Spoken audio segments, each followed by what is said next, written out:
আমার প্রাণপ্রিয় বড় ভাই দেখেন আপনার লার্কির অভাবে উনি লার্কি টোকাচ্ছে, মানে গ্যাস নাই, টাকা নাই, এই জন্য সে লার্কি ব্যবস্থা করছে।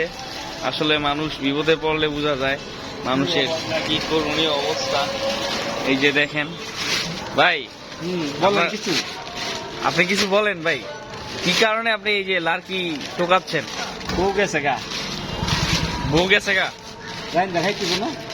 কি আপনার রাইন দেখাইতে হইব? হ্যাঁ, তো এই জন্য আপনি লার্কি টোকাচ্ছেন না? এই যে শুধু শুধু এইগুলাই নয়, উনি আরো লার্কি টোকাইছে, দেখাচ্ছি। এই যে দেখেন গাইস, আসলে বিপদে পড়লে মানুষের অবস্থা দেখা যায়, কি করণীয় হয়। যে লার্কির অভাবে সে এখন লার্কি টোকাচ্ছে।